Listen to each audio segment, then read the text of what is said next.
The sequence Sn of real number is given by Sn equal to sine pi by 2 upon 1 into 2 plus sine pi upon 2 raised to square plus and so on, इस तरह से ये चल रहा है। और इस एसएन की हमें ये बताना है जो सीक्वेंस है एसएन वो कन्वर्जेंट है, ऑसिलेटरी सीक्वेंस है, कॉचे सीक्वेंस है या कॉचे सीक्वेंस नहीं है। तो देखिए यहाँ पर एक ऑप्शन जो बनाया गया है ऑसिलेटरी सीक्वेंस वो इसलिए दे दिया क्योंकि साइन एक ऑसिलेटरी फंक्शन होता है। तो यहाँ पर एक कंफ्यूज वे में डालने के लिए एक ऑसिलेटरी ऑप्शन दे दिया। दो ऑप्शन यहाँ पर सी और डी आप देख सकते हैं कोची के बारे में कि कोची है या नहीं है। तो हमें ये पता है एक रिजल्ट एज ए थ्योरम उसको हम यूज करेंगे कि every convergent sequence is Cauchy sequence. अगर ये सीक्वेंस अगर कन्वर्जेंट होगी तो कॉची होगी। ऑप्शन ए में क्या कहा है, डाइवर्जेंट सीक्वेंस।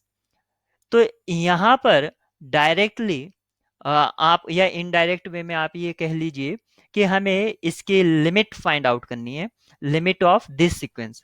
क्योंकि अगर हमें लिमिट मिल जाता है तो यानी कि एक कन्वर्जेंट सीक्वेंस होगा और कन्वर्जेंट होगा तो कोची भी उससे हम बता सकते हैं। और मान लीजिए इसकी लिमिट एग्जिस्ट नहीं करती रियल, तो हम उसको डाइवर्जेंट सीक्वेंस बोल देंगे। तो यहाँ पर सबसे पहले हम इसकी लिमिट फाइंड आउट करेंगे। तो यहाँ पर इसकी लिमिट फाइंड आउट करने के लिए सबसे पहले जो यहाँ पर एस एन गिवन है उसको मैं लिख लेता हूँ। S N equal to sine pi by 2 upon 1 into 2 यानी कि प्रोडक्ट में है, plus and so on sine pi upon 2 raise to the power N N into N plus 1, ये हमें दिया गया है। अगर मैं इसको समेसन के नोटेशन में लिखूं तो यहाँ पर मैं लिख सकता हूँ n फ्रॉम 1 टू n, यहाँ पर मैं लिख सकता हूँ। या आप इसको r यूज कर सकते हैं, या मतलब r equal to 1 to n और फिर उसके टर्म्स में लिख सकते हैं, लेकिन उससे कोई फर्क नहीं पड़ेगा, नोटेशन है। या यहाँ पर 1 टू n ऐसे कर दीजिए, समेसन n यूज ही मत कीजिए।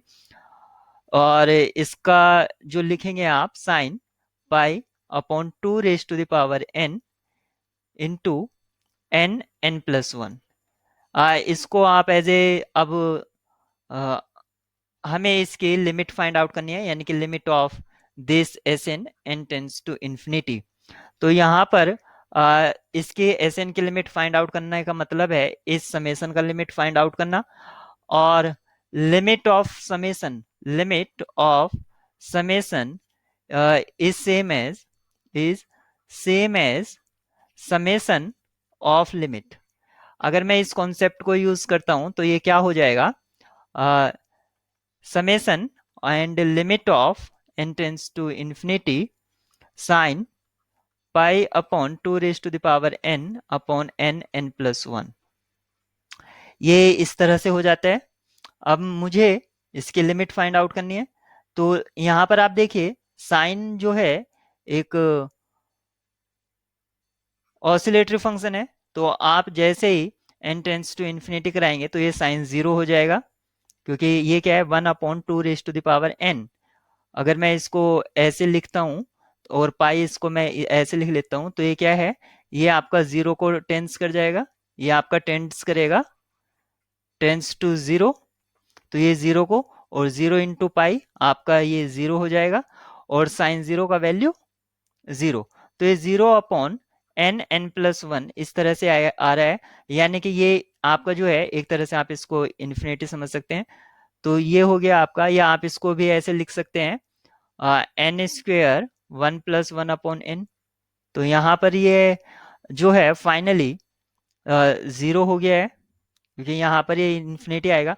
तो सम रियल अपॉन इन्फिनिटी का मीनिंग यहाँ पर 0, यानी कि अगर मैं इसको इन्फिनिटी को एज ए सपोज करो समटाइम मैं कंसिडर कर लेता हूँ, ऊपर तो रियल नंबर 0 है और इसको मैं 1 अपॉन 0, तो ये 0 ऊपर चला जाएगा और 1 आप इसको एज ए डिनोमिनेटर समझ सकते हैं। तो 0 अपॉन 1 यानी कि 0। तो यानी कि summation of this 0 equal to 0, तो यानी कि limit of S N is 0। तो यानी कि एक रियल लिमिट जो है इसकी रियल लिमिट वो एग्जिस्ट करती है। तो ये जो एस एन था ये यानी कि ये जो सीक्वेंस है ये कन्वर्जेंट सीक्वेंस हो गई, कन्वर्जेंट कन्वर्जेंट सीक्वेंस। और every convergent sequence is Cauchy sequence, तो ये कॉची सीक्वेंस हो गई। तो यहाँ पर कन्वर्जेंट की वजह से तो आपका हो गया ऑप्शन ए पहले ही खत्म हो चुका है। ऑसिलेटरी सीक्वेंस ये भी यहाँ पर खत्म हो गया है क्योंकि इसकी एक यूनिक लिमिट एग्जिस्ट कर रही है। तीसरा उसने कहा है नॉट अ कॉची सीक्वेंस, तो ये गलत हो जाता है, ऑप्शन डी यहाँ पर ट्रू हो जाता है।